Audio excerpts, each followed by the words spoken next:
Hello everyone, welcome back to the channel. Hope you're well, thank you for joining me again. Hope you're enjoying your Easter and you've got a relaxing bank holiday Monday. As soon as I've recorded these, I've got an appointment with a little boy in a snooker club. Yes, that's its obsession. But what I wanted to talk about, you can see the thumbnail of this video, and we'll come on to that subject in a little while. But, you know, one thing that I realise every day when I do this channel, you can never take anything at face value. There's always an alternative explanation for just about everything, isn't there? Or you're told something is true and then later on you find out it's false. I was born in the late 70s, we'd say, 78, and pretty much a child of the 80s. And I remember the news back then. You know, we only had a selection of channels, so I don't know if you had it. We had the little grey dial on the wall where you had a selection of 3 channels at first and then 4 when channel 4 came along. And one of the years out of the 80s I particularly remember is 1986. You see, every day before I used to go to school, I used to be sat down in front of the television with a bowl of cereals, usually cornflakes or something like that, and a glass of orange squash. That was in the days before I liked a good cuppa like anybody else. And the reason I remember 1986 particularly is because it was the year the Challenger space shuttle exploded on launch. And also the Herald of Free Enterprise, the Zeebrugge disaster, the capsizing of that ferry and the loss of life that followed. 2 very specific events, and they're ingrained in my memory. It's like I was eating my breakfast and bang, there they were. I must have been 8, maybe pushing 9 years old at the time.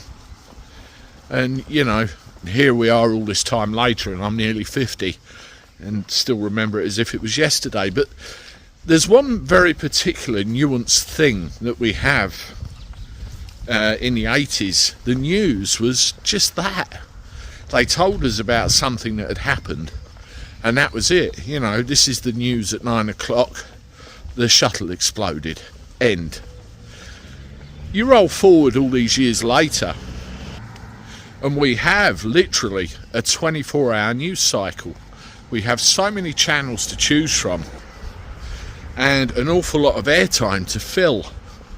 And, you know, you've got to fill it with something. So all of these news pieces that come out, they report on them, and then there's a load of other programs, and then they're sensationalised, and then they're spoken about, and then they theorise about what might really be going on with certain individuals. Everything gets glamoured out of all proportion, and there we go.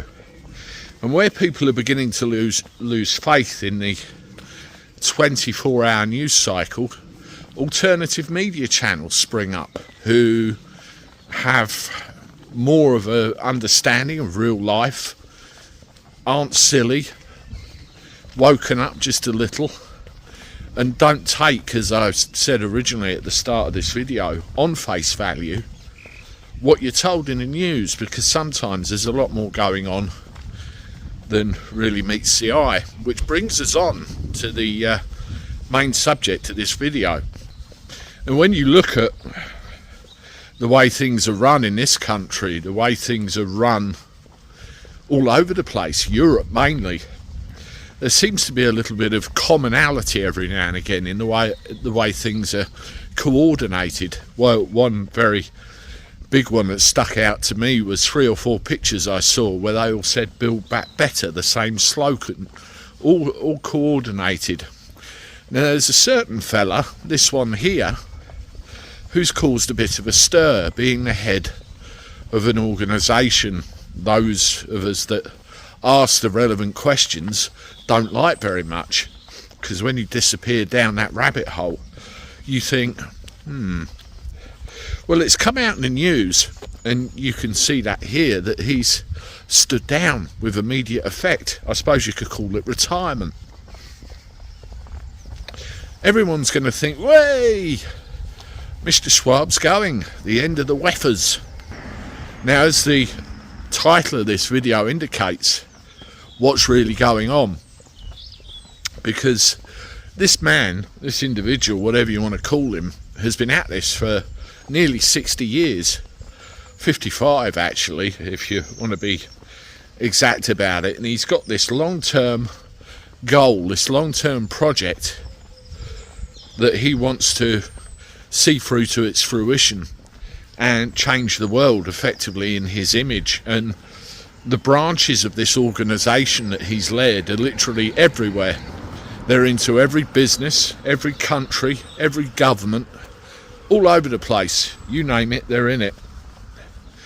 So for him to stand down like that, I'm not buying it personally. I'm really not buying it. Do you think he'd throw away all those years of work? And here's what I think's really going on. I spoke earlier in the video about the way media has evolved in this country, and one of the key developments in that is alternative media. Me, my 2C, Paz, you name them, all over the place. We're all popping up, we all see things, we all say things, and eventually people become something else. They, to what the mainstream media is making them out to be. And in the case of Schwab, he's the boogeyman, and his very face is generating an awful lot of unnecessary attention to that organisation and the way it operates. So you know the easiest way? Get rid of him. And the best way to package it up and send it out to the masses is a glorious retirement after years of service. Yes, thank you very much, off you go, done. And people will think, oh, that's the end of them. Well, I believe what will happen is someone else will take over. And you always worry with organisations like this, don't you? Who's going to take over next? Now, I did a video on this probably a couple of weeks ago now. I'll leave a link in the description so you can go and watch it, where there was a rumour it was going to happen. Well, that rumour's come true. And at the time, it was supposed that it could be his daughter, could be his son, could be a family member. There's too much at stake just for it all to be thrown away. Well, Bev Turner come up with a very interesting hypothesis, and I'll put the tweet here for you so you can see it. Yeah, could you imagine that? It would be absolutely horrific. But I don't think it's the end of that organisation. I'm going to be doing a video, which you'll see after this one, where I speak about, what I want to see happen. Because there's a few people accusing me of losing my way. I never lost my way. I just have ways of trying to get there, and I'll explain all that to you next. Well, thanks very much for listening to this one. I'd be interested to hear your comments. If you can, please hit the like button, subscribe to the channel as always, because it all helps. Push the message about. Have a look at these previous videos. I look forward to talking to you soon. Toodaloo.